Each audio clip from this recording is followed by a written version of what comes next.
Hello, everyone. Welcome to another edition of the Horse Guy Mike podcast. Very special edition today, folks, as we talk about the 149th edition of the Kentucky Derby, as well as the Kentucky Oaks. Joining me today are my two good friends, Mr. White Wine Weather, Andrew Herco, and Mr. Johnny the Wire, John Herco. How are you guys doing? I'm doing good, Mike. Thank you for asking. The last time, I know you know this, but the people watching don't. The last time I bet was last Friday at Keeneland on that major carryover pick 6. And how did that go for me, Mike? How it always goes. 5 of 6 in the pick 6. 5 out of 6. But I went 5 for 5 and I missed on the last leg.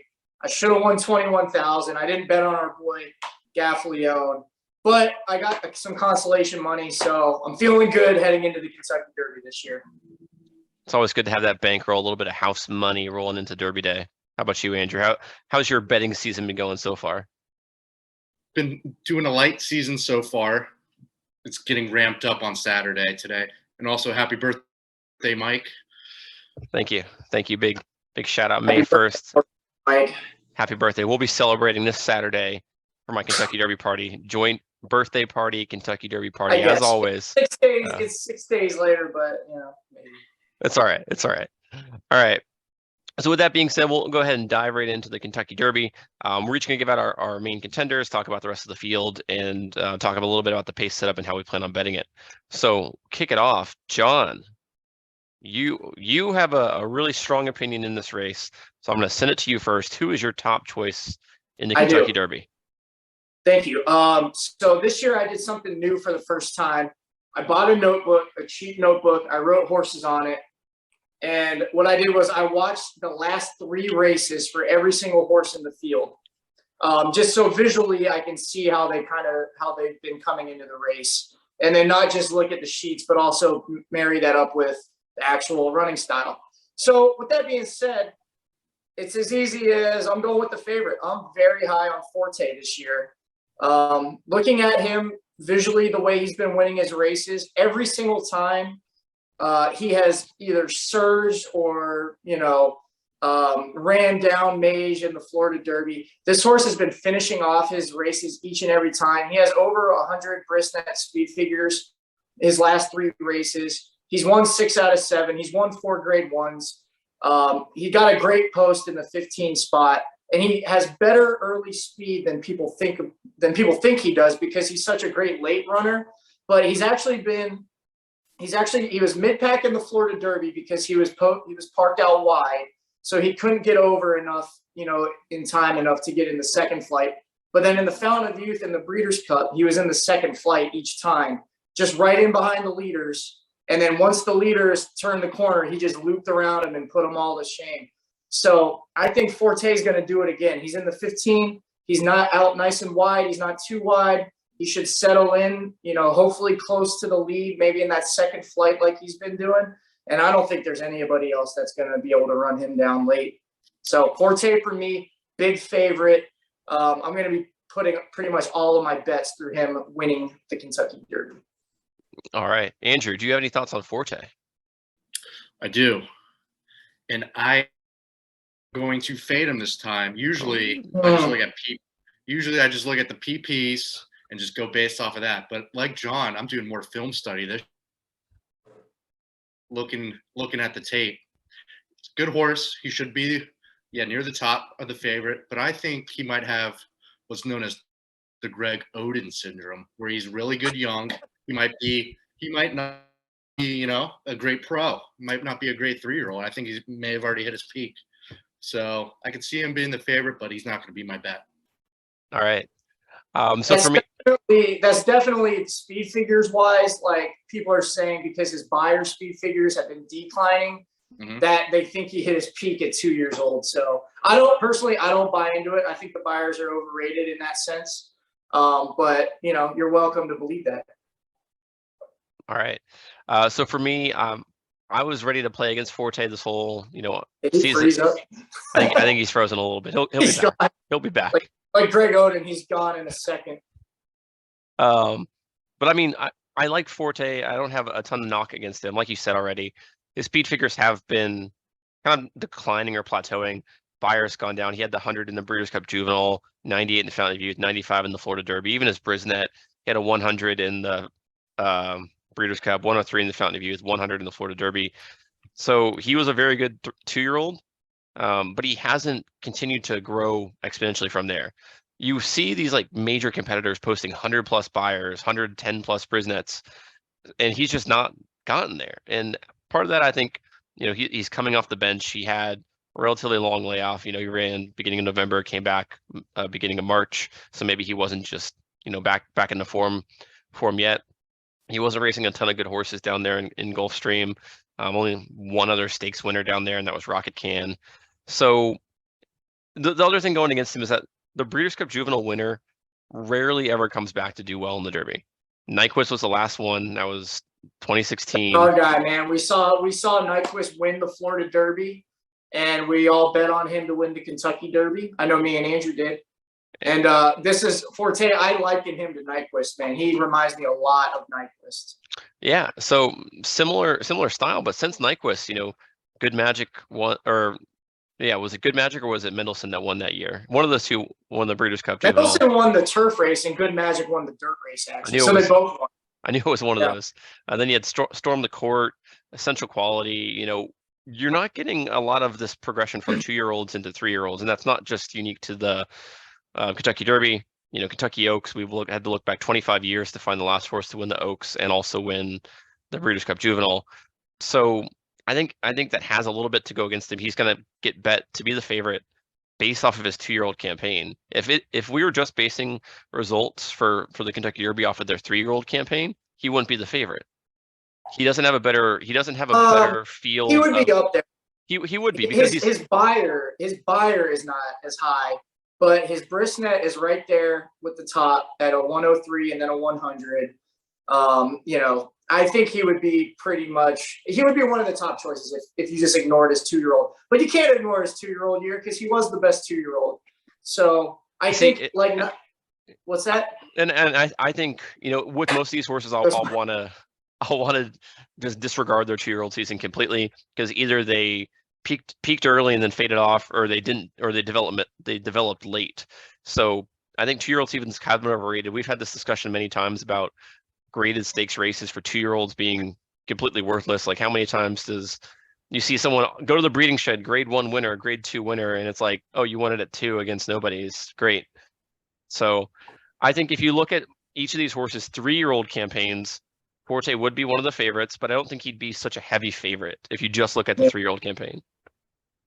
Well, look, I got pretty excited there, and then I had my poster taped on my wall there. It fell off because I got so heated. But I think you're like discounting Forte for winning too much now. Like, come on, man, what are we doing here? He wins. The horse is amazing. He's as a 2-year-old. Just look at a 3-year-old. He's got 1 at 3, man. Like, whatever. He has 2 wins at 3. So what? He's have 2 wins at 3. So what?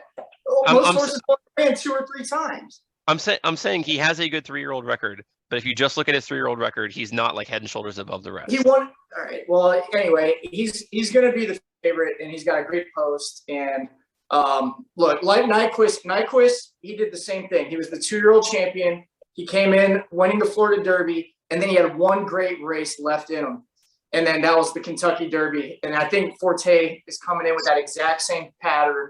2-year-old champion, 2 races at 3, Florida Derby, into the Kentucky Derby, and he's got one big one left in him. Forte all the way. All right. And you gotta like his post. I go to the back. Yeah, Andrew, you with us now? I think I am. Yeah, I went to the phone. Internet wasn't acting up. You gotta do what you gotta do, man. I didn't want to hear John's propaganda talking about this horse that's not even that great. All right, well, that was Forte. So let's move on to. All right, Andrew. Who's your top pick? Give us your top pick. Top pick.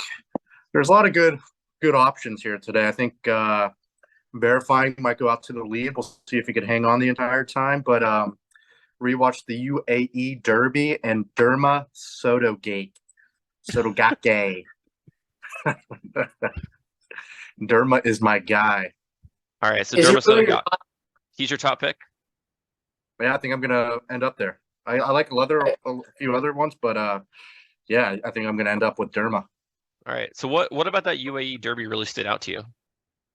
I mean, he did get to the lead. It was a pretty easy trip for him. He got to the lead. Nice position the entire time, but super fast. Didn't even. It seemed like the jockey wasn't even riding him. He was just gliding around to a nice 155 mile and 3/16, which is I think a second and a half faster than King's Barnes. So yeah, I mean, super fast, beautiful chestnut horse too. So So it doesn't cause you hesitation that the UAE Derby winner has never won the Kentucky Derby, a Japanese horse has never won the Kentucky Derby, and a horse no, breaking from post 17 has never won the Kentucky Derby. no, because if you look the last couple of years throughout Saudi Arabia, Japanese horses are on the come up. Mike, it's bound to happen one time. Why not this horse? I agree, and I think I've said it before on Twitter or somewhere else. I think a Japanese horse will win the Derby. I don't think a UAE Derby winner will win the Derby. I think a Japanese horse should either run the races in Japan or run a prep in the United States like Mandarin Hero did, who ran the Santa Anita Derby first to qualify for the Kentucky Derby. I think the UAE track there at Dubai is not conducive to like translating to American dirt. We saw that with Mendelssohn. Mendelssohn won his race by like 18 lengths in the UAE Derby, and he finished, I think, dead last. Thunder Snow was another great horse who won the UAE Derby, won the Dubai World Cup 2 times. So he just loved that surface and it didn't translate. He also flew from, or Derma Sotogake is flying from Dubai. I think he flew to Paris, to Dublin, to New York, to Kentucky. That's a long trip. You see these horses who go to Dubai, they don't race for like 3 or 4 months until they come back. Like Life is Good, Taba, like all these big time horses go there and come back to the US. You always see a long layoff, and I don't think it's enough time to have that big a travel, come back and do well in the Derby. That's a good point. Let me be the tiebreaker here. Mike threw some water on the pick there, but I have the notes. I was opening them up to show people. I wrote down the notes on that last race, Andrew. I wrote down inside speed, moderate pace, hand ride, strong finish for Derma Sotogake. And I think that tells the story. Like, he got out on the lead. It was a moderate pace, but the jockey gave him a hand ride. Wasn't even whipping him. And that horse exploded. He finished really strong at the end. And that was 9.5 furlongs, to your point, Andrew. I don't know if he's going to win, but I certainly am going to use him underneath in my definitely going to use him in my exactas, in my trifectas behind Forte. I think his 17 post, he's outside of Forte. I'm not sure he's going to be able to like clear in front and get the jump on him. I think he's probably just going to have to settle in and run late. But every time he's run, I ran his last 3 races. I had strong finish, and then surged late in his one in Japan. So if nothing else, like that horse runs late at the end, which is when you want to see your horses running in the Derby. So I think he could get the distance, and he's a beautiful chestnut, like Andrew said. I think he's going to be the first one from the UAE to hit the board. Maybe not win, but I think he's definitely got a really good shot to hit the board. So good pick, Andrew. That's 2 for Derma, 1 for the loser over there. And I will say, there's not a lot of speed in this race, so I don't think he might have any problem getting out towards the front where Mike will say that most of the Derby winners come from, in that first or second. We'll see if he could get there. If he could get there, he'll be real interesting because he might be that good where he just. I don't know who else will challenge him for the front spot. I think the one thing that he has going for him from that outside post is that all the horses drawn to his inside are not speed horses, like immediately inside. Because you've got Raise Kane, who's a presser, Forte, who's a presser, Angel of Empire, who's a dead last, Sun Thunder, who's dead last, Jace's Road, who's a bum. Those are like the horses that are like directly inside of him. So I think if Derma can get up front to a moderate pace, all the speed's drawn way more inside. So he's not going to face a lot of trouble getting into a good position. So I think there is a good chance he can sit on the outside, like 6th or 7th in that perfect, like kind of stalking position. We'll just see if he takes to the track and if he's good enough to finish strong. All right. Good point. I think he is. I disagree. All right, we'll go ahead and go to my pick. For those who follow me on Twitter and my content all the time, shouldn't be a surprise to anyone. My pick is the number 6 horse, Kings Barnes. That I've been waiting to talk to you guys about this horse for a long time. We've been discussing it in our group chat. We got a lot of haters in the Church of Kings Barnes, but I think this horse is your Kentucky Derby winner. And I'm not even like looking for a price. If this horse and Forte and Tapatrice and Angel of Empire were all the same exact price, Kings Barnes would still be my choice. And I will tell you why. He's an EP5. He's going to be a front runner. He's versatile. In his maiden race, they had a very fast pace. It was a one-turn race at Gulfstream. It was very quick up front. He was able to sit off that pace, power home, won by a length and a half. In his second race, in his allowance at Tampa, very easy. He won by 7 lengths, sitting off the lead, powering home. And then Louisiana Derby is coming out party. First race without Lasix, first time facing winners, first time in Stakes company. He gets on easy lead. He doesn't want the lead. Flavian looks around, no one's taking it. So he sits soft fractions and goes home completely loaded, comes home in that final furlong faster than any other horse has done a final furlong, comes home in the last 3/8 faster than nearly any other horse has gone 3/8 in this crop because he was loaded. I mean, look at his Brisnet late speed. 109, fastest last race late speed out of any horse in Brisnet. No, Disarm had a 110 from the same race, but keep going. Nope. Keep cooking. Keep cooking. You can look at it right here. Late pace last race, 109 Kings Barnes. Disarm got 110. Dude. Well, first of all, Disarm's last race was the Lexington, which was the 97. So. Oh God, here we go. Anyway, Kings Barnes undefeated. Todd Pletcher, front runner with Jose Ortiz on top of it. Jose is going to get the exact same ride he gave early voting last year in the Preakness when he won the Preakness. I don't see any knocks to this horse. You say he's slow, like no one's ever challenged him. He's gone fast enough as it needs to win the race. He's got a 95 Beyer last race, same that Forte got. He got a 98 Brisnet, so only 2 points lower than Forte's 100 Brisnet. So no matter what speed figure you're looking at, it's equivalent. And that was Forte going all out to try to catch Mage, and that was Kings Barnes sitting loosely, like on a 4-length lead, with Flavian looked back, so no one was behind him, and just like, all right, I'll just ride it out. Wasn't getting whipped, wasn't getting jostled. You know, he won the race easily. He's lightly raced. He got 6 weeks layoff, which is more layoff than anyone else got. So he'll be well rested. He went farther than anyone else except for the UAE Derby winner. So he's got the distance, he's got the rest, he's got the style. I don't know any negatives to this horse besides he didn't race at 2, which, as we've mentioned, 2-year-old racing is completely overrated. Andrew, do you have anything nice to say before I destroy this man and his church? Yeah, I'll say some nice things about Kings Barnes. Mike is kind of usually going my route, where you take the good horse with pretty good speed fix, has never lost. Kind of reminded me of a little Maximum Security. But yeah, like, you know, I could see I might put some money down on Kings Barnes, ride with horse guy Mike here. Why not? There we go. Okay. All right, John. That's over with. Let's get to the facts around Kings Barnes. Mike, you're talking about his first 2 races. That was a maiden and then an allowance win. So not even in a stakes race.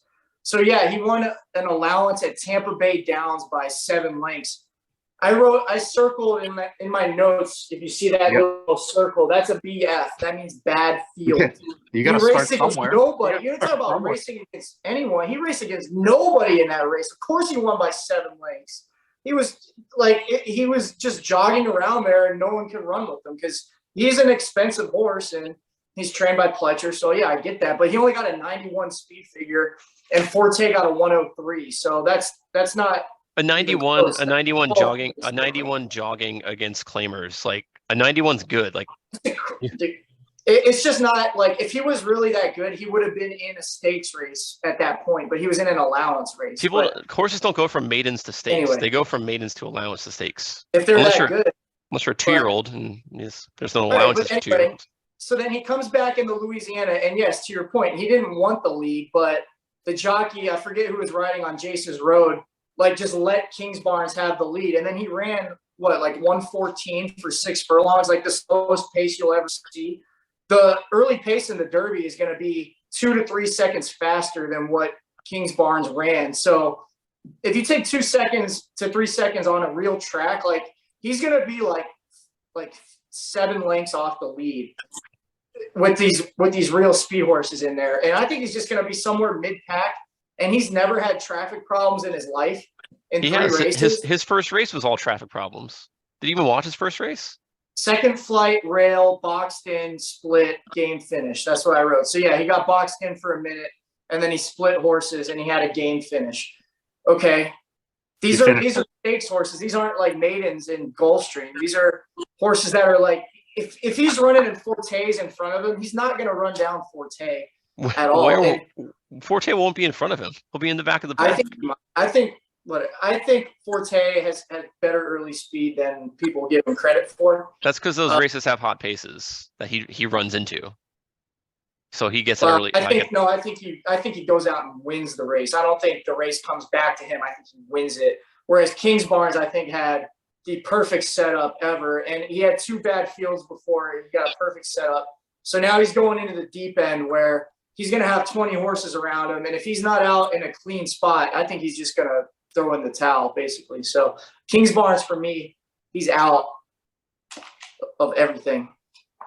All right, Andrew, you said some nice things. John said some things. He doesn't believe in potential, which is what I'm hearing right now. Doesn't think that a lightly raced, expensive Uncle Mo colt out of a Tappet mare could win the Derby. Hasn't lost. Hasn't even been close. John was throwing shit at maidens at Gulfstream Park. What's so bad with that, man? We love that. We love those, baby. No, it's not bad, but it's just that's 3 races ago for him. Like, he's like the only horse on this entire list that I actually watched his maiden race because he's that unseasoned of a horse. And for him to do that and then go all the way through to the Derby, like I doubt it. There's no way. I think he might be talented. Can't do it. He might be talented enough, and he's at a pretty good price. So I'll get burned. Thank you. And people like to talk about the curse of Apollo. Like Justify broke that. He went 3 for 3 his 3-year-old season. Won the Triple Crown. This horse is not even close to Justify. Everyone's saying, horses are 0-8 since Justify. Well, how many of those 8 horses were undefeated in 3 starts on dirt? None of them.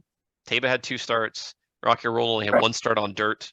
The other ones are. Move on. We know you like Kingsbarns, top pick. All right, so let's talk about some of the other major contenders in this field. Let's talk about the second choice on the morning line, Tappet Trice. John, how do you feel about a post? How do you feel about the horse in general? So the horse when I watched double thumbs down from Andrew. I agree. He got the 5 posts, so he's inside. And Mike, like you said, all of the speed horses are like 2, 4, 6, 7, all around him. So like they're all going to fire out of the gate, and he's going to be left in the dust. And all these other horses are going to come crashing down on him from the outside. And he's got no gate speed really. He's kind of a slow horse, and he's a grinder. Like I wrote down like his last win, even though he got a really good speed figure, I wrote that it was really a grind, like him getting to the wire. And then before that, he went to the Tampa Bay Derby again. He was all out around the turn. It looked like he was dead, but he still grinded out a win in that one. So to me, he's more of he doesn't have like an explosive move. He has more of just a long, slow build up type of move, which with 20 horses in the field, it's not going to work. But if he makes it to Belmont, maybe there's only 10 horses in the Belmont, then there's way less traffic and more space. He can win the Belmont maybe, but Kentucky Derby, no way. I think just don't even use him at all. Yeah, I mean, I love Tappet Trice. I think he might be the most talented horse in this field just in general. So if like any other race, the Travers, Pennsylvania Derby, the Haskell, he'd be my easy pick. You can avoid traffic a little bit better in those races. I think this race doesn't set up very well for him, especially from the 5th hole. The one thing about the 5th position, when you look at these closers who have won the Derby recently, like Mind That Bird, Rich Strike, they did it on a ground-saving trip along the rail. So that's the one positive he has. If he can just stay relatively mid-pack and start his move as the horses in the front kind of spread out from the field, if he can find room, he's going to be super dangerous. I think he'll have trouble finding room to get his momentum going. Because like you said, he's not a like fast turn of foot, like one move kicker. He's like, I'm just going to start my like like choo-choo train going on the far outside, and I'll have the stamina to keep it going while everyone else kind of fades. That's his style. So any other race in the Preakness or the Belmont where there's only 10, 12 horses and he can get outside and make that move, I think he's incredibly dangerous. I think he's overall my favorite horse in this field. I don't think he has the best shot. I don't even think he has a top 5 shot, especially from this post and his style to win this race. Andrew, I anything think to add? Andrew, you probably agreed with all that. I agree with all that. Just a bad draw for him. I like him in one of those later American Classics. Okay. Yeah. All right, let's move on to our next choice on the morning line, Angel of Empire. John, kick us off, Angel of Empire. Okay, Angel of Empire. Now this is one like Tapit Trice. He runs late, but when I watched his races, I liked his finishes more, especially in his last two, the Arkansas Derby and the Risen Star. I wrote strong finish in the Risen Star and then surged in the Arkansas Derby. I believe he won both races. He ran outside on the Arkansas Derby, made a wide move, surged, won by like 4 lengths, got a 101 Brisnet speed figure. So I think he's really good. I think that he might have some early speed problems because he's been mid-pack in all 3 of his last races. So he's kind of right there next to Forte. He's in the 14.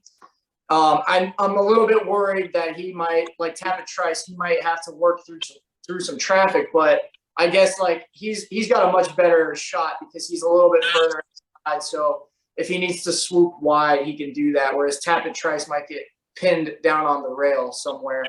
So I like Angel of Empire. Much like Derma Sotogake, for me, he's going to be more going to use him on my exactas and trifectas underneath Forte. Okay, Andrew, what are your thoughts? I agree with that. He had a really good last race, like John alluded to. Finished strong, very strong in that. But yeah, I like him more as an undercard play. Got to respect Brad Cox and Flavian Pratt there. So I think he could definitely hit the board. But yeah, that was a really good point you brought up. I didn't think of that. Flavian Pratt actually chose to ride Angel of Empire over Kings Barnes, who he rode in the Louisiana Derby. So that's another strike against Kings Barnes, won for Angel of Empire. Yeah, and that was all the drama about Kings Barnes, and I think that just has more to do with his connections. Pratt rides for Cox all the time, especially in that circuit. He doesn't ride for Pletcher all that often. I think it was just a connections thing instead of everyone was trying to dig deep into it. It's like, oh, he rode both these horses. He rode each horse once. He rode Angel of Empire once in Arkansas. He rode Kings Barnes once in Louisiana. It wasn't like he got off a mount that he had for a long time to get onto Angel of Empire. He rides for Cox all the time. I think it was just a connections thing there. I think Angel of Empire is a good horse. I don't like him in this spot. Like you said, he's a closer. He was 7th, 7th, 6th, 1st in that Arkansas Derby in the Risen Star. He was 9th, 9th, 7th, 3rd, 1st. So he comes from dead last. And I think there's better horses that close in this race. I think Forte is a better closer. He'll be up closer to the pace than Angel of Empire will be. I think Tapit Trice will have the ground saving trip and has a better, longer kick. So I think Angel of Empire is the 3rd best closer in this race. And in a race where I already only prefer front runners, picking the 3rd best closer is not something I want to do. So Angel of Empire is completely off my tickets and a complete fade for me. Fair enough, man. I mean, yeah, I guess I like the closers a little more than you do this year, but I can't knock you for fading him. You gotta throw some horses off. Yeah. All right, let's go to the last logical choice here. That's going to be Practical Move coming out of the 9. Is it the 9 or the 10? He's in the 10. In the 10, yeah. Practical Move for Tim Yakteen. Top speed figures in this field, looking good. Andrew, let's kick it to you first. What are your thoughts on Practical Move? You know I love a good speed figure, and I do like this horse. Coming off a very nice win in San Antonio. Beat Mandarin Hero, and how long I gotta keep the joke alive, man. Keep going. It's Skinner. It was a close race, came down to the wire. Pretty good resolve to finish that race, but yeah, like you said, he's had some good speed figs. I like the horse. I don't know. I kind of lump him and Angel and Empire in the kind of same category. Same with Forte. They're all kind of the same horse to me. All right, John. John, Yeah, you all three of those are the same really good horse to you. yeah, John, you weren't very high on this horse early, but I feel like you turned a corner on him. I turned a corner on him because his draw was so good. Like he got right up in the perfect draw, like even probably better than Forte because he's inside of Forte. So if he has even a little bit more early speed, he should be able to even get out because all of his speed is still to the inside. So if a few of those horses go on, he can just sit right behind them and get that second flight, third or fourth overall in the race type of trip. I didn't like him because when I watched his last three races, I do agree that his speed figures are great, 105, 102, 100. But in every single one, he cut the corner turning for home, which is like it's like a really rare, not really rare, but it's a rare thing. Like the horse, you're inside, right behind the leaders, you're along the rail. And then when they turn for home, the horses that are on the front kind of fan out wide, and he cuts the corner right inside of them. It happened 3 times in a row. And every time he went on to win the race. But then in the Santa Anita Derby, he barely held on by like a nose over Mandarin Hero and maybe like half length over Skinner. So it looks like he's a little distance limitation. Practical Joke is his sire, who's been mostly a sprint sire. So I think Practical Move maybe only once 9 furlongs, in that 10th furlong, down the home stretch, he might just kind of flatten out. So I don't know if he can win, but maybe the Santa Anita Derby was better than it looks, and he can make a forward move off that. I don't think that's the probable, result. I think what's going to happen is I think he's actually going to get on the lead turning for home, and it's going to look like he's going to win, but then he's going to flatten out, and then my guy Forte is going to come running down. So I actually think Forte over Practical Move is a pretty good straight exacta that I want to play in this Derby. All right. Yeah, so I liked Practical Move a lot before that Santa Anita Derby. I was totally poised for him to be my Derby horse based on his San Felipe, the way he ran in that race, his style. He's EP style runner, on or near the lead. But then his Santa Anita Derby, like you said, seemed like he kind of had those distance limitations. If that race was 10 more feet, you would have lost. So you extend it out to 10 furlongs, and like you said, Practical Joke, not known for having distance runners. But it's hard to look at his speed figures and say like he had back-to-back 100 buyer speed figures. Forte hasn't had that. Angel of Empire hasn't had that. Tapit Trice hasn't even had that. Brisnet speed figures 105, 102, 100. So are we assuming California has inflated speed figures? That's kind of a recurring thing, is that California kind of does its own thing, and every horse out there has a little bit of an inflated number, and when they travel, it doesn't do well. The other big negative for him is he hasn't raced outside of California. The last 2 races were at Santa Anita, ran at Los Al, ran at Del Mar. So can he travel outside of California? Yakteen's not really known for shipping horses and winning. So there's some knocks there, but I keep coming back to him, and I love his style. I think he'll be in a good position. The post draw was, like you said, perfect for him, right outside of those early speed horses. I think he's going to be in 5th or 6th place when they hit that first call, be in a perfect position to cut the corner. I think he'll be outside, so I don't think he'll be able to cut the corner because I think he's going to be 3 wide going down the backstretch. But I think, like you said, those horses on the lead are going to fade off, Verifying, Reincarnate. He'll be there. If he can hang on that extra furlong, he'll be dangerous. Yeah, I think you can just go. I mean, you could literally run the Santa Anita Derby, and if he runs that same race, that means he's probably going to be in the lead at some point on the home stretch, right? Because you've got that final furlong is all in the stretch. So if he's on the lead in the stretch at some point, maybe he does get that final furlong, or maybe he does flatten out. So, but I think either way, like it looks pretty probable that he's going to be there at the end. So I think him hitting the board is like a pretty solid bet for sure. All right. So those we discussed all the major contenders. We're just going to do quick fire as we go through the rest of the field. Just give me like 1 or 2 words on what you think of these horses. Starting from the number 1, Hit Show. John, what do you think of Hit Show? Let me see. I gave him a bad field in that Wood Memorial last time, and he's a grinder. I've written grit and grinder every time. So with the one post and a grinder, no chance. Yep. Out. Andrew, do you agree? I don't even know who this horse is. So there you go. Don't need to. Number 2, verifying. Andrew, you go. Yeah, I like this horse a lot. Although I think the last race it couldn't close against Tapit Trice, but it's different in the Derby with 20 horses. Maybe he gets to the lead and runs the hell of a race and wires it out. I don't know. We've seen that before, so I think it has a shot, but more likely to probably fade late and maybe clip the board for 3rd or 4th.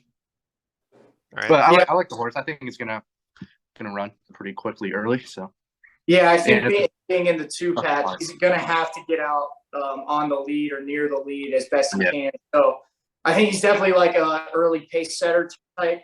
But yeah, I wrote he lost the grind against Tapit Trice, and then I wrote even in the Rebel before that. So he doesn't finish his races too well. So I think he's gonna fade pretty strong. I think he might be on the lead on the rail and then just fade out pretty bad. So I'm not using it at all. Just depends on how those closers get jumbled up behind him. Sorry. Yeah, I mean, I liked verifying before the draw. I think the 2 position's pretty bad for him. I think he's gonna have to go way too fast out of the gate and get pinned near the rail. He's got the 2nd best early speed from Timeform US. Number 1 in the field is Confidence Game at a 118, verifying as a 110. I think verifying will be on the lead. From a Brisnet standpoint, he's the lone E-style horse in this race. So I think he and another horse we'll talk about, a Reincarnate, they're going to be 1-2 at first call and going down the backstretch. I think he's just going to use up too much energy early. He's going to be on the rail, not have a lot of room to navigate. So not a big fan of that. Yeah, depending on how the race shapes up, he could hold on if they have a soft pace. The Bluegrass, he should have won that race. He couldn't hold off Tapit Trice. But in this race, we talked about Tapit Trice having traffic issues. So if Tapit Trice was a likely winner for this race, but he's going to run the traffic, who's the next likeliest to pick up the pieces? Probably the one that barely lost to him last out. So I like verifying. I don't like his spot. So for me, he's now a toss. Next up, we got number 3, 2 Phils. John, you got a friend named Phil. Shout out to my friend Phil from California. Hope you enjoy it. Phil, maybe don't bet on 2 Phils.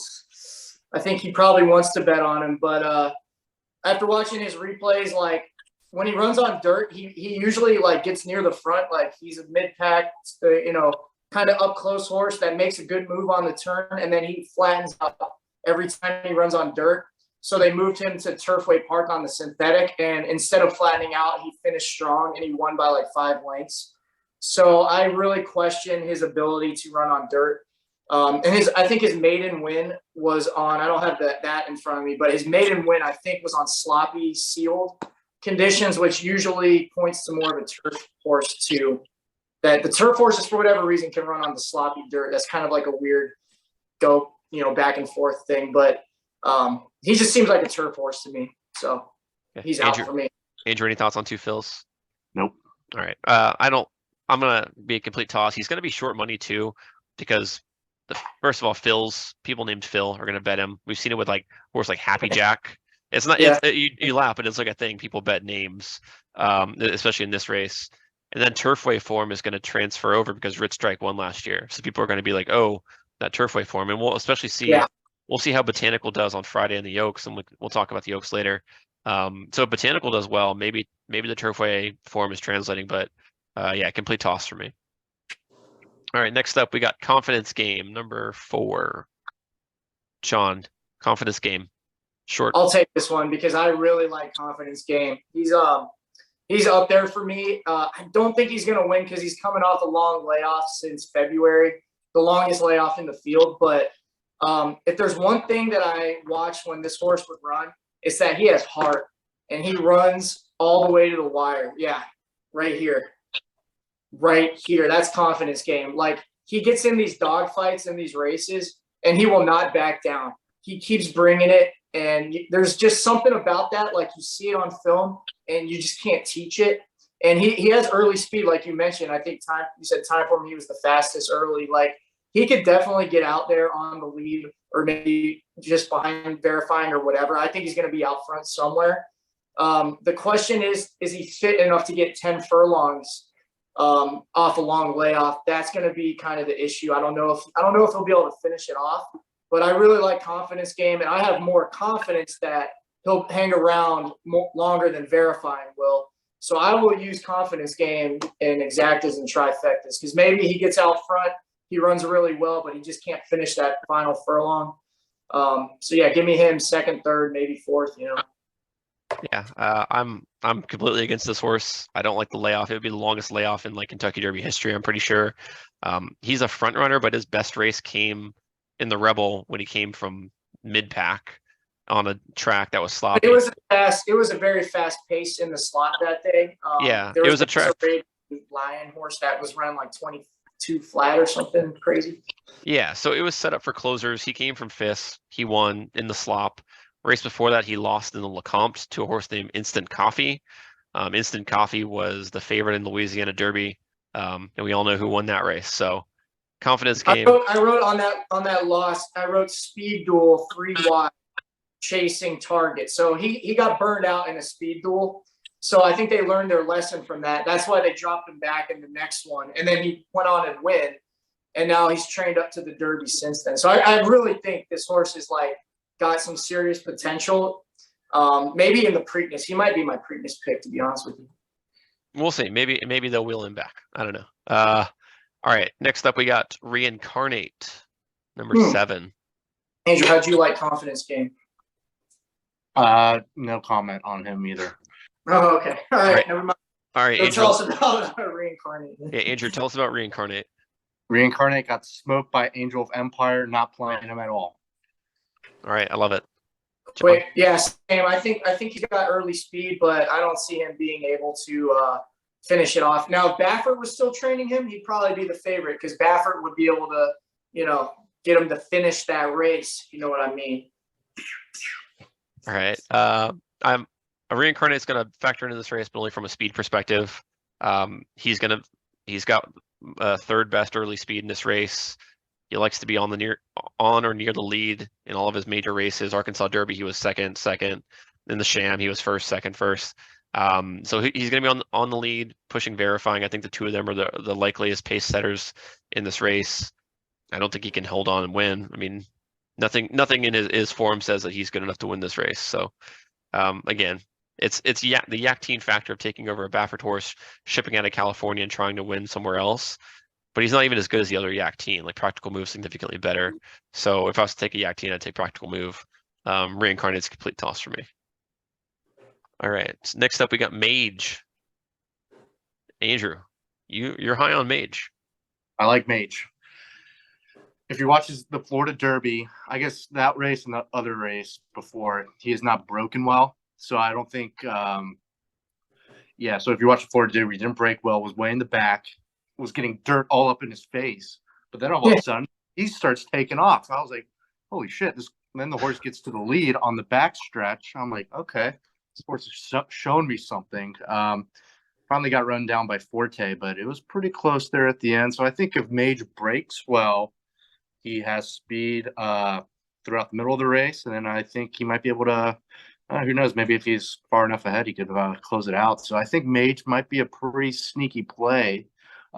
Just based off if he breaks well, Yeah. All right, John.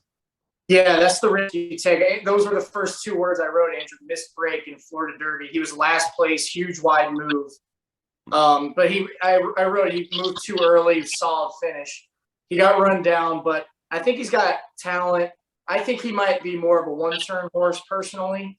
I don't know if he's going to extend the distance out from that. And to your point, yeah, it's all about the break with him. If he misses the break, now you're talking about a horse that's in a 20-horse field. It might go really badly for him at that point. So for me, I'm not gonna risk it, but I think he does have natural talent. I would like to see him run. I wish he was running in the Pat Day Mile, put it that way.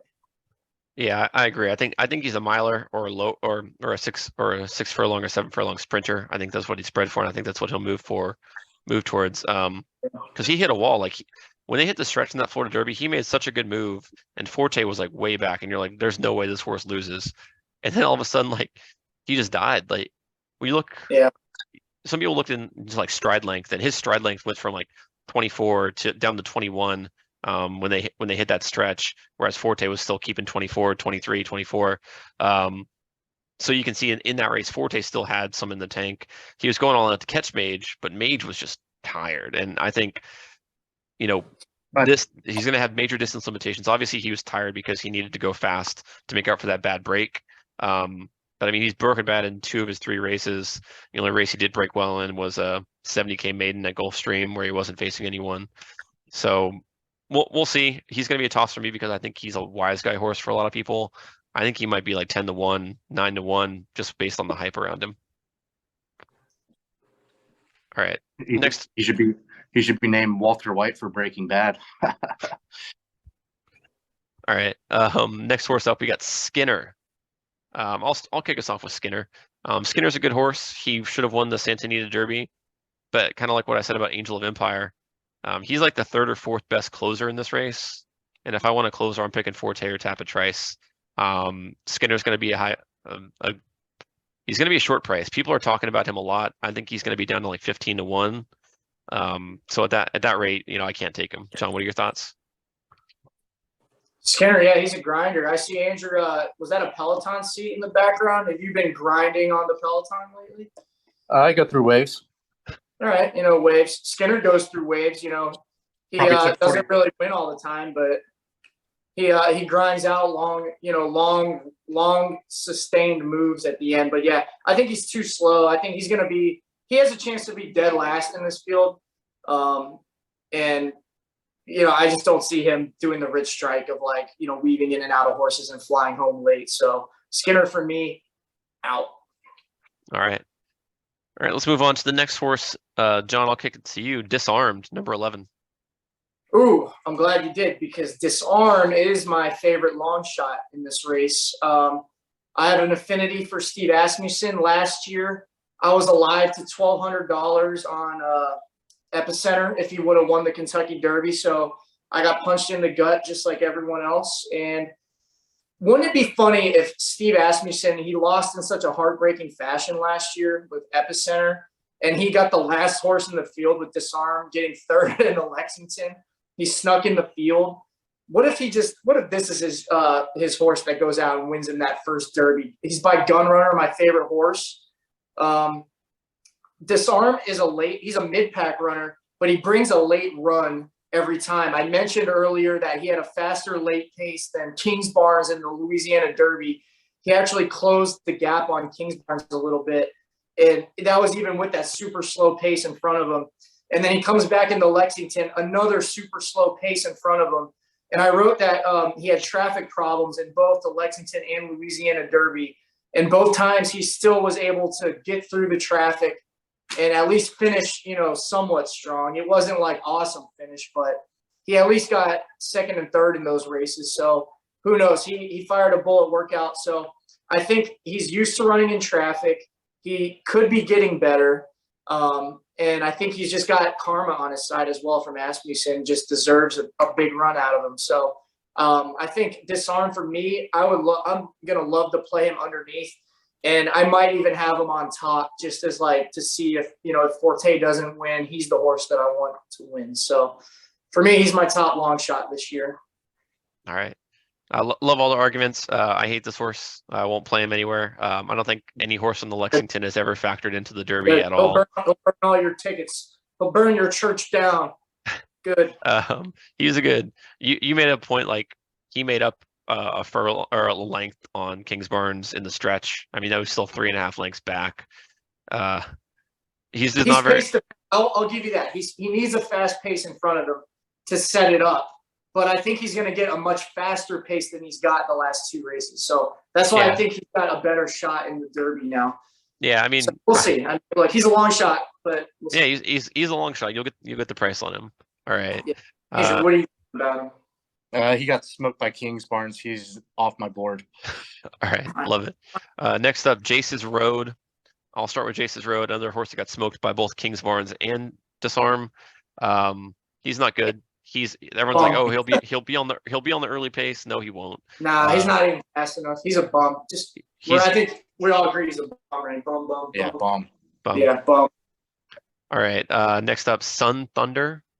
Andrew, what are your thoughts on Sun Thunder? No. Another bum. Yeah. Yeah. He's a late runner, but he doesn't even bring a late run. I wrote no turn of foot. Like, he's just an even runner at the end. So I don't even know whose jockey is. Brian Hernandez Jr. I think that's a made up name. He's a pretty well known jockey. actually, like, spoiler, I like the horse he's on in the Oaks. I mean, he's Kenny McPeak. I don't think he'll get dead last just because he is a late runner and he might pass one or two tired horses as they go around the turn. So other than that, I think he's dead last. Bum. Next up, we got Raise Kane. This is the horse I think is going to get dead last. Yeah, I feel bad. He needs pace. Fell back to last. Fell back. Yeah, he's not going to do anything. Yeah, bum. I feel really bad for this horse too. I think it was Johnny Velasquez was like supposed to ride this horse, and then he moved over to Mage, and the trainer's just like, I guess that's the game. So then he just found Gerardo Corrales to ride him in like last minute. It's like, okay. Well, at least they get to go in the race and do all the hoopla around it. So good for them. Yeah. So we're all on the same page with Raise Kane. Rocket Can next up. John, you like him a little bit? I like his talent because he's got gate speed. He could get out near the front, but I think the 18 post is just like terrible. There's no way he's going to loop around like all those horses to get out near the front. So I just think no way. This is not the race for him. He might be good in like those minor, like the Indiana Derby and stuff like that. All right, lock it in. Ohio Derby winner Rocket Can. Yeah, future Ohio Derby winner Rocket Can. Boom. All right. Lord Miles, I'll just say complete toss. He won the Wood Memorial. He has a 100-point win. I think he got a perfect setup that day, and they still speed figure came back horribly. So yep, I wrote back on that. Yeah, he's not 19 posts. No way. Yeah. And the last he's the rich strike of the field. Like, he's going to be coming from last. He's out wide. If he wins and screws everyone, then so be it. And the last horse that's drawn into the field right now is Continue R. This is the horse I do think will get dead last. I don't think this horse is good at all. He might try to just send. I know Summers tomorrow did that last year in the Derby as a Japanese champion. I don't think it's going to be the same thing this year, but I don't think this horse has much of a chance at all, except to send. He's not really versatile. Got third in the UAE Derby, 10 lengths back. Saudi Derby. I watched his races. I wrote mid-pack, and then he was stalking 3 wide. But the jockey was all out to get him on the lead, and he still couldn't get to the lead. So this horse has no speed early. He probably shouldn't even be in the field, if we're being honest. I don't know. Yeah. Andrew, do you have any thoughts on those last couple horses? Nope. Both bums. All right. The only other one I want to talk about is in the also eligible list, and that's Mandarin Hero. It'd be cool if he draws in. He almost won the Santa Anita Derby, got second by a nose to Practical Move. He would need 2 defections because Confidence or Cyclone Mischief is the first one up. It was funny on the morning line. Mandarin Hero is 20-1 if he does draw in, compared to the other also eligibles who are all 50-1. So people like Mandarin Hero, but if he doesn't run here, he's going to the Preakness. Yeah, I think I like him more in the Preakness with less traffic around him. Yeah, and he had a horrible workout. He worked out like 5 furlongs in 104. Yeah. So it was like a really slow. Like, I don't know if he's doing too well right now. So I actually hope he doesn't run and gets a couple more weeks off, and we'll see how he does in the Preakness. All right, sounds good. All right, so that's the entire field of the Kentucky Derby. Let's talk a little bit about wagering strategy. Just really quick, Andrew, what's going to be your strategy for wagering the Kentucky Derby? Let's say you're having a good day. Derby comes around. How are you playing it? I think we're going Derma on top, followed by Angel of Empire, Practical Move, Forte. Those 3 underneath, maybe verifying third as well. Who knows? I might get saucy with it and put Mage in there too. All right. But yeah, I think those 3. If Derma wins, that's going to pay out bombs. Yeah, I like those 3 horses, but underneath though, I like those closers. I like the closers in this race, but I think Derma might be able to hold him off. All right, John, what about you? I agree with Andrew's horses, not in the same order. I'm going Forte pretty strong on top this year. I'm probably going to have the majority of my money on that. And then I think I mentioned just thinking about it from the rail out, I'm going Confidence Game, Practical Move, Disarm, Angel of Empire, and Derma Sotogake. Those 5 horses, I'm going to just box those 5 in an exacta, trifecta, maybe superfecta if I have the money for it. But so Forte over 5 horses, and then just box those 5. So whatever order they come in, I'll try to hit one of those 5. So right. yeah. All right, I like it. For me, I'm going to be playing a pick 5 that day with Kingsbarns singled, essentially making it a win bet. If that's not live anymore, then I'll just do a sizable win bet on Kingsbarns as my really only play on top. But then my other 2 horses I like are going to be Forte and Practical Move.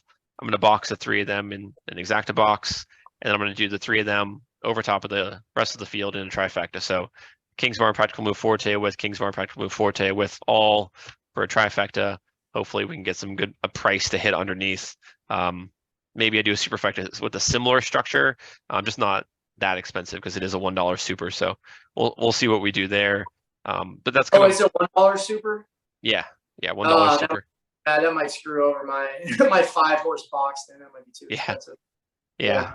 All right. So that wraps up our Kentucky Derby coverage. Thanks again for all watching. We're gonna dive right into the Oaks really quick. Not go too deep into it, but just want to get quick thoughts. John, you said there's a couple horses in here you liked. Who are you going with? Yeah, the Oaks this year has been a mess on the prep races in. It seems like a ton of long shots. There's not really one big favorite. So a horse that I've bet a few times now and I keep losing is And Tell Me No Lies out west for Peter Miller. Been running at Santa Anita. And she keeps running second to this horse, Phasa, that is a Bob Baffert horse that just keeps – this horse, Phasa, keeps winning by, like, open lengths. It gets on the lead. It just doesn't stop running. And Tell Me No Lies has finished second behind this horse 2 times in a row now. So I think she's got some sneaky form because obviously Baffert's not allowed to run Phasa in the Oaks. So I think And Tell Me No Lies might be getting a class relief when all these other horses are jumping up in class. So I think she's going to be live. So I think she's kind of a live long shot-ish. I don't know her morning line off the top, but I think her and then Forte in a Oaks Derby double, I'm definitely going to look at that. I think might get some good value on it. Nice, I like it. Andrew, did you have a chance to look in the Oaks sheets? Yeah, it was tough for me, but I wrote down a few. I like Defining Purpose. Had a nice win over. Yeah, had a nice win over Wonder Wheel. I like Wet Paint and Mimi Kakushi just because it's a Japanese race and I could pair that with Japanese name and then I could pair that with Derma. All right, I like it. So those 3, yeah. I do like Defining Purpose a lot. So she just won the Grade 1 Ashland at Keeneland a few weeks ago. And won it by half length over Punch Bowl, Julia Shining, and Wonder Wheel, all of who were supposed to be amazing horses. Before that, she was on a sloppy track and a wet fast track, so she didn't do well there. So you get her back to a fast track and she wins. Give her that again on Friday. Maybe she can win again. The biggest kind of downside of this entire field is no one has good speed figures. I think the highest buyer in this field is like an 85 or an 89, and that's Wet Paint. So you don't have a horse like Nest last year who was dominant. Kathleen O, who was dominant.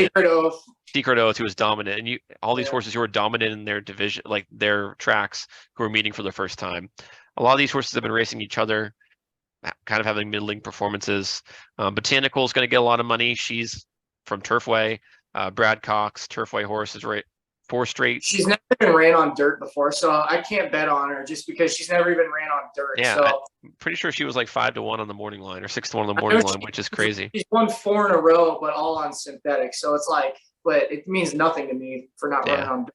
So I got to toss her. Yeah, complete toss there. Southlawn and Pretty Mischievous, they raced together in the Fairgrounds Oaks, which is a really great race.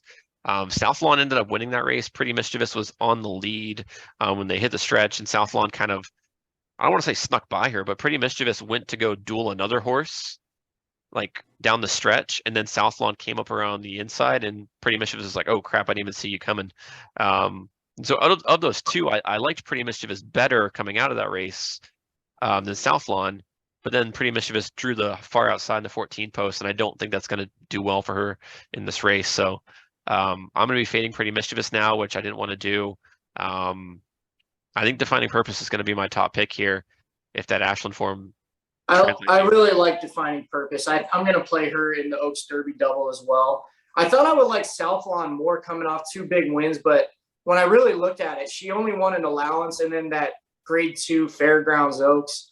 And I don't know if the horses she beat are any that good. So it looks kind of more fluky than anything. So I'm going to fade Southlawn. Yeah. And then the favorite in this race is Wet Paint. She's a deserved favorite. 3 straight stakes wins at Oaklawn Park. 2 in the slop, 1 on a fast track. So people were kind of wondering before that fantasy stakes, can she only win the slop? No, she won fairly easily on a fast track too. She's a deep closer. She reminds me a lot of Secret Oath last year, just dominating that Oaklawn Philly division. So she's beat a lot of horses that are going to be here. She's beat Defining Purpose on that wet fast track. Taxed is another one she's beat. So there's not as much traffic issues in the Oaks as there is in the Derby, but 14 horses is still more horses than any of these fillies we'll see all year. So if it's dry, I think Defining Purpose can turn the tables on Wet Paint and beat her. So I think I'd rather have the Defining Purpose with the better odds too. Yeah, I think Defining Purpose was like 12-1, whereas Wet Paint was 5-2. So definitely, if you think they're anywhere equivalent, then yeah, go for the price there. And then the last horse I want to talk about is a horse that reminds me of another one that we won on a few years ago. Mike, you remember Flying Connection? Does she remind you of anybody? Is it Serengeti Empress? Yeah. Yeah, it is. Yeah, she's I love that horse. Dead set front runner. E8. Last 2 races, she hasn't been in second place at all out of the gate, wire to wire, both times. Granted, it's Sunland Park, so she's got to take a major step up in class, but she definitely seems like the type of horse, like just like Serengeti, if she's out on the lead and she's comfortable, she might just go all the way. If she's not out on the lead, she's getting last place. Like it's either win or bust with her. Yeah, I think she's more likely to bust here. But I think it's worth a shot in the Oaks Derby double because you might get super value on that. And then I'm playing into Forte, the favorite. So this is how I can extract value. If I play her into Forte, maybe she does it, I like it. So yeah, I'll probably do the same. I'll probably do Defining Purpose and Wet Paint into Kingsbarns, since Kingsbarns is a long shot. So Wet Paint would give me the chalk, whereas Kingsbarns is the value there. So so it sounds like we got some good coverage here on the Oaks. We're not going to go through the rest of the horses here. We don't have time, but a lot of great coverage. Any final thoughts on the Derby or the Oaks? I think it's going to be a Tour de Forte. All right. Weather's looking good this weekend. I think it was supposedly light rain on Friday, but it looks like it's moving south now, but dry on Saturday, so we should get a fast track on both days. So looking forward to a great 2 days of betting at Churchill Downs. Appreciate everyone joining us. Appreciate John and Andrew joining me here on the show to discuss the race. Good luck to everyone, and may the Juleps be with you. Take care. Have a good night.